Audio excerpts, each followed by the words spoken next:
And I worked for 5 years in Silicon Valley in a company that was working on personal genetics. So you're right, there's two components to your glucose levels. There's like your baseline, which is basically your fasting glucose and where your glucose naturally sits. And then you have these spikes that happen after every meal.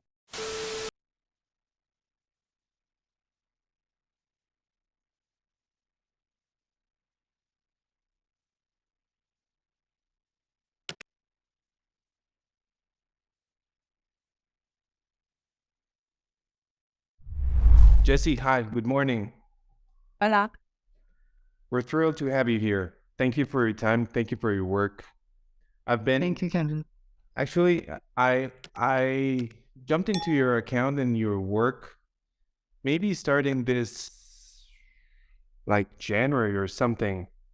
And it was funny because I went to send you a message like saying, "Hey, I like your work." I saw that you texted me before. Like, Yeah, like years ago. no, no, how is this? It's amazing.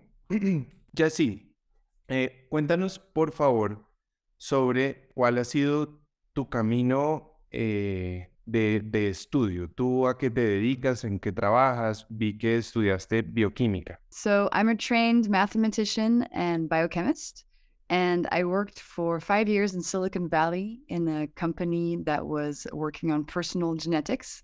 And about 3 years ago, I quit that to dedicate myself full time to communicating the latest science about blood sugar, why it affects us, why it's important, and how you can heal based on information that is in the science. So now I'm a full-time glucose goddess. That's my job. Y lo has hecho muy bien. Realmente Gracias. eres la diosa en la glucosa. Qué trabajo tan maravilloso. ¿Cómo pasaste del interés por las matemáticas a la bioquímica? Porque a mí me pasó lo mismo. Yo pasé de la cirugía y después di la vuelta por medicina funcional y después dije, yo necesito estudiar bioquímica y estudié bioquímica. ¿Cómo llegaste a la bioquímica? So in my last year of studying mathematics, I actually had an accident. I broke my back.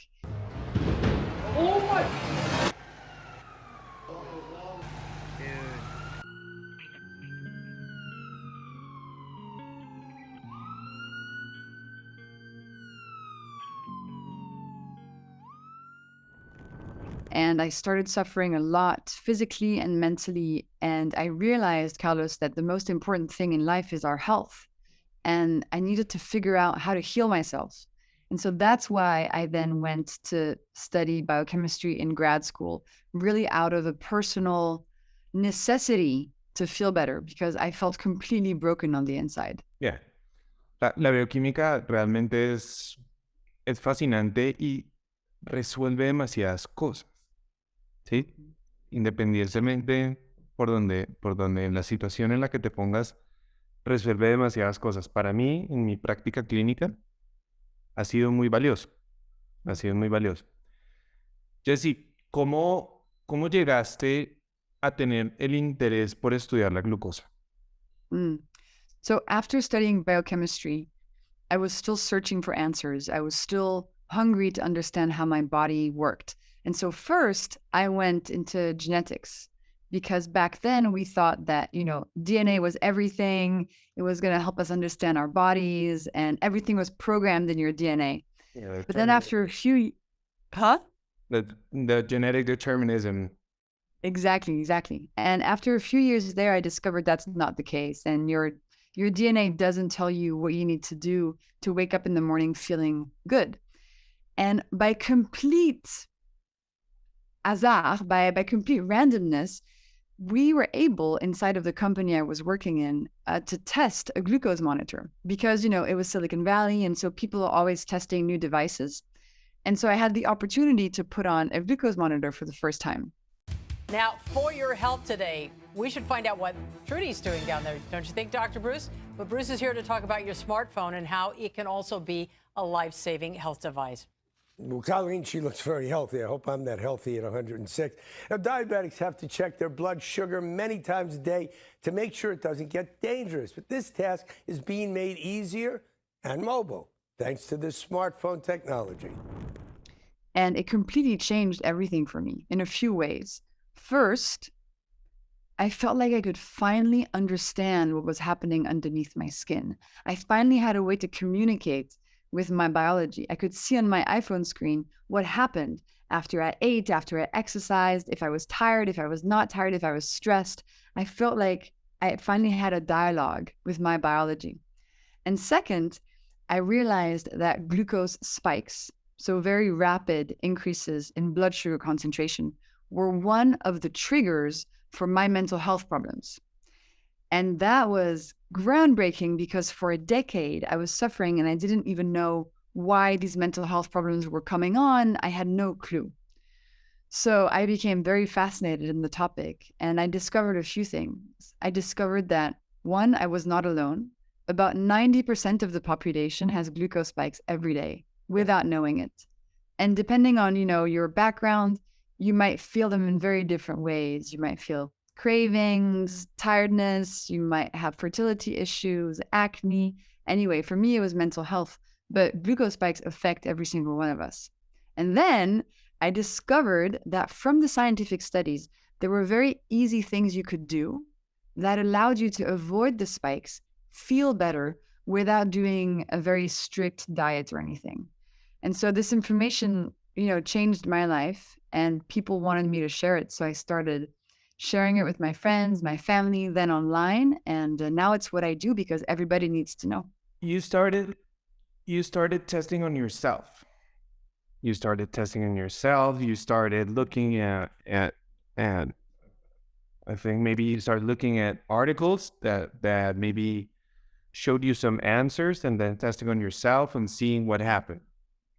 Exactly. In a way, the self-testing allowed me to sort of illustrate what I was finding in the scientific papers. So for example, I would find a paper that said that if you eat your food in the right order, you reduce the glucose spike of the meal.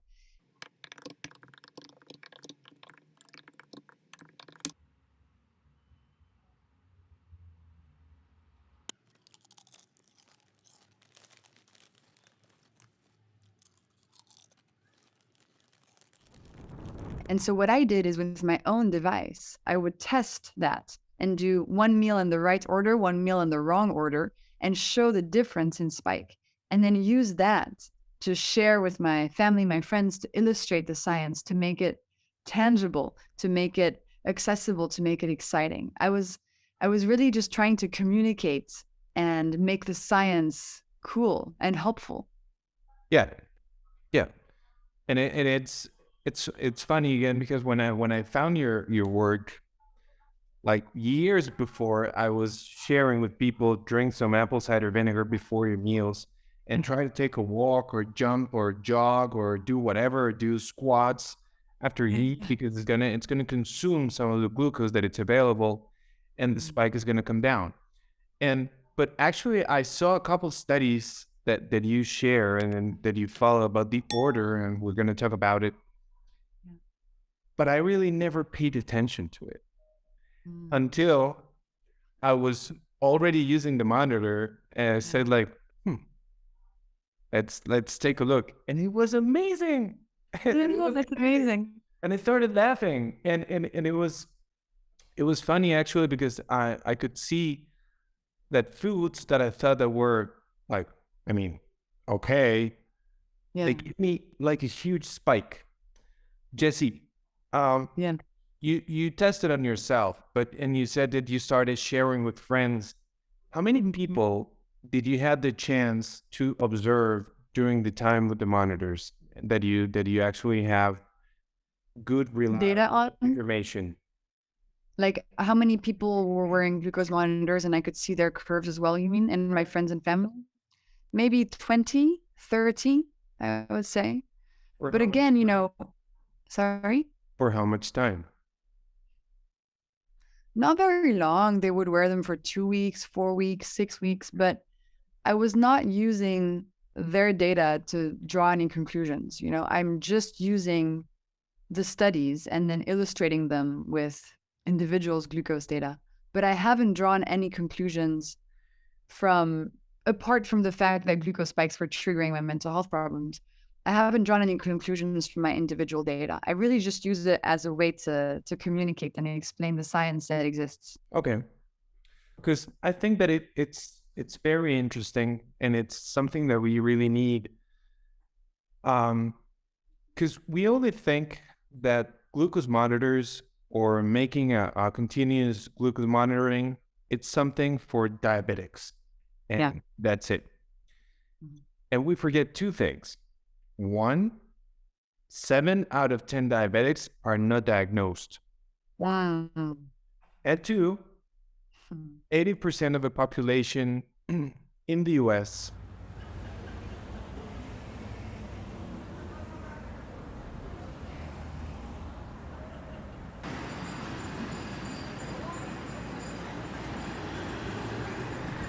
and we can like kind of see it all over the world. And some authors say that 60 to 66% of the population in the world have metabolic problems. Yeah. Metabolic problems come from insulin spikes, obviously from glucose spikes and fructose spikes. But 80% in the US, 66% out of the US. So if we make if we try to monitor people out from the diabetics, I know that we are going to find very, very useful information. And I think that this is something. And even beyond that, even if you look at people who are metabolically completely healthy, they can still have spikes into the diabetic range after foods like breakfast cereal. And that was a study out of Stanford that showed that. So from what I've seen and from what the studies suggest, honestly, virtually everybody experiences glucose spikes, whether they're currently metabolically healthy, whether they're on the path towards metabolic dysfunction, whether they have type 2 diabetes. Like, this concerns everyone.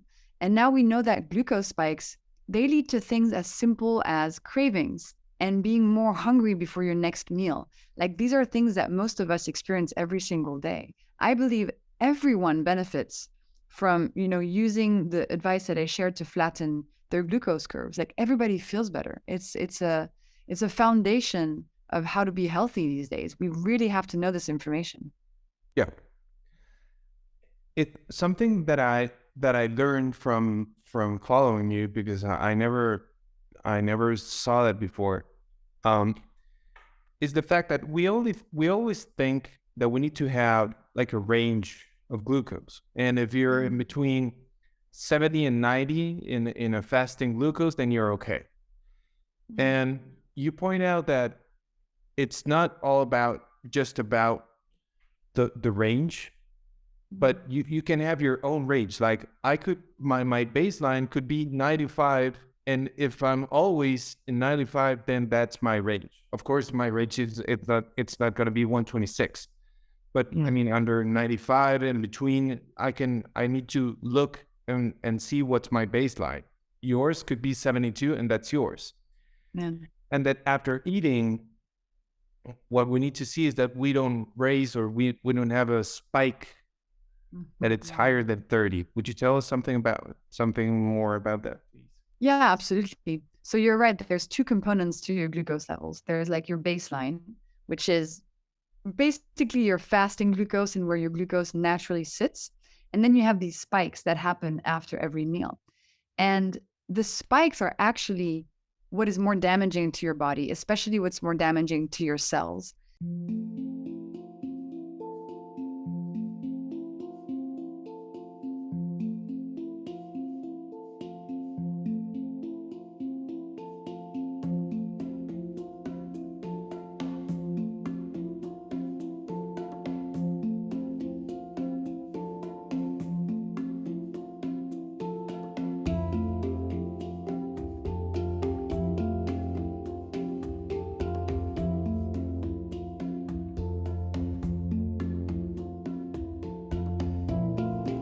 And so from the research studies, we know that, for example, if you have a baseline that's lower, but you're spiking a lot all the time, that's actually worse for your body than having a higher baseline, but being more steady. So it's the variability that we want to avoid. And so these spikes, what we call them, The definition is still, a little bit debated because really a bigger spike is always worse than a smaller spike. But there's a cutoff that is accepted by people in the community that is 30 milligrams per deciliter. And the objective should be after a meal to not spike by more than 30 milligrams per deciliter. However, I would say any reduction in your spike is going to be helpful to your body. So if you're somebody who usually has massive, massive spikes, maybe 50, 100 milligrams, if you're able to bring that down to, let's say, 75 or a spike of 75, that's already a win. It's on a spectrum. It's about figuring out where you are and then trying to do a little bit better. And that's going to bring you a lot of health benefits. I think that glucose monitors I've been using them for like 3 or 4 months, maybe. Nonstop? Yeah, nonstop. For me, it's been super useful. Again, because as you say, when I learn about myself, when I see the data, when I cross the data with my own practice, I can validate. It's not something I believe.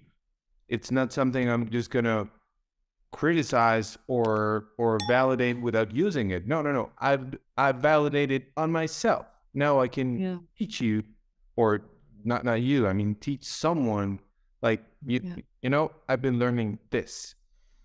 Do you think that I think it would be amazing because you say on the book that the monitors only check glucose, but it would be very interesting for a monitor to check on glucose, on fructose, and it would be amazing to check on insulin.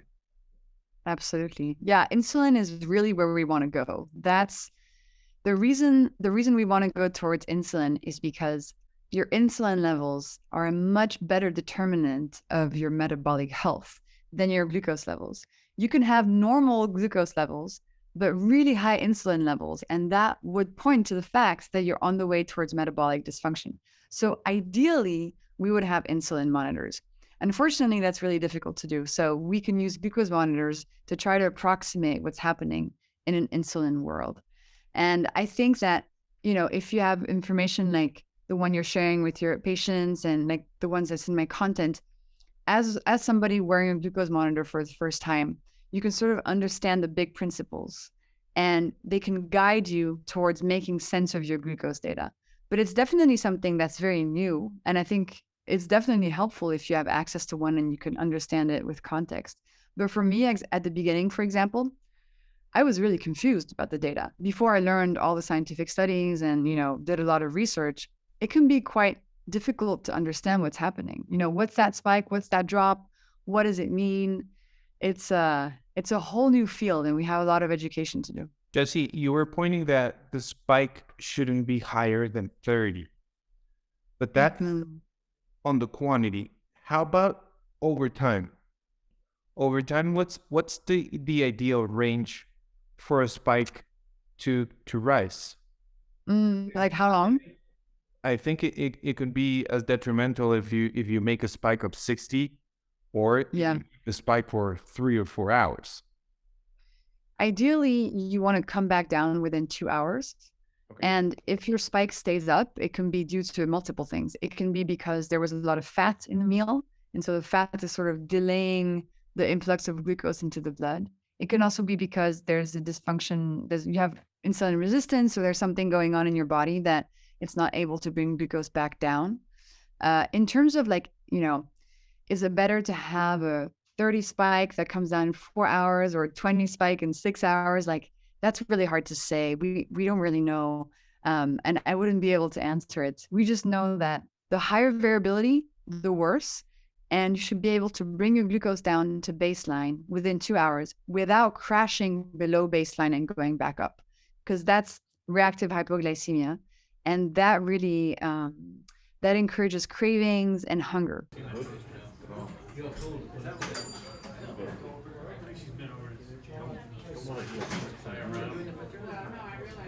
So you want something that spikes, that comes back down, that spikes, that comes back down. Then it's that's the best scenario. Let's talk about the crash. it's funny because I've seen it on myself, and I'm going to tell you what made me crash worse. Tell me. It was plantain when it's sweet. After Yeah. it kind of gets before it raws, Yeah. it comes sweet. I had lunch in the right Yeah. order. That we're gonna talk in a minute, in the right order, and I ate a ton of veggies, a ton, always. And at the end, I ate some plantain as a puree. It was a plantain puree, and I ate it, and I had a rise to 160. I was like, "What's this? This is amazing." Crazy. My baseline. And if you had not had the vegetables, it would have been even worse. Yeah. And then I had a crash. Nothing happened. I had no headaches or anxiety or nothing. Yeah. But I saw the crash. How many units under the baseline do you consider it a crash? Because you can always have like a slight hypoglycemia. It's my understanding. It was that if it doesn't come down under 15 units under baseline or under fasting glucose, that's considered a crash. But what do you understand like a crash? That's a good question. I haven't actually figured out like a specific cutoff, and I don't think the literature has figured out a specific cutoff. We just know, for example, there's this cool paper that just came out from King's College in London. We just know that the bigger it's called a dip essentially. The bigger the dip below baseline, the more acute the symptoms are going to be. So ideally, you don't want to dip below baseline at all. Like that would be ideal. And of course, a -5 dip is going to lead to fewer symptoms than a -50 dip. But then it's all kind of on a spectrum. And on the topic of making these very strict cutoffs, for example, the spike. So the cutoff is 30. But I'm not saying that if it's 29, it's fine. And if it's 31, all of a sudden it's really bad. It's like, it's a gradient. It's like, it's always better to be flatter. But biology is not, your body is not like, oh, it's under 30, everything's fine. And then, oh, it's 31, bad stuff happens. Yeah. It all happens on this gradient. Yeah. I know you know that, but I think it's important to mention it because these numbers we use as a way to guide us, but we should think more about how we're improving the spike, how we're reducing the dip, than being really focused on the exact number. The objective is just to give people tools to so that they're steadier, essentially. Yeah. It happens to me all the time. People come super anxious to my office, like, my total cholesterol is 203. And I'm like, yeah. And it says here 200. And I'm like, yeah. So what? Let's look at the rest of the things. Let's look at your HDL, your insulin, your ferritin, your triglycerides. Everything is fine. Come on. Yeah. Don't worry. No. The other guy said that I need to start in statins. Well, I don't agree. Because all the rest of your ApoB, everything is fine. Don't worry. I mean, we're like so narrow sometimes on the way that we think on science, and we think. But it can be scary, and I think that's one of the reasons that glucose monitors, they still have a long way to go, because right now, just giving the raw data to somebody who doesn't know what it means can be really stressful. You can think, oh my God, it's 101 when I wake up, and just obsess over the small numbers, and it can create anxiety. When really it's about the big picture and zooming out, being like, look at the curve of your day. Can tomorrow you make it a bit steadier? That's really what we're trying to teach to people. But yeah, we tend to be obsessed with the numbers. Absolutely. Yeah, people want to be measuring everything. It's like people want a yes to no answer. They want to know like good or bad. Yeah. And people sometimes they get obsessed with being perfect. Yeah. And being perfect is always, it's impossible. Absolutely. And there is a saying that we use here that says that perfect is the enemy of good. Yeah. And it's something that we see all the time.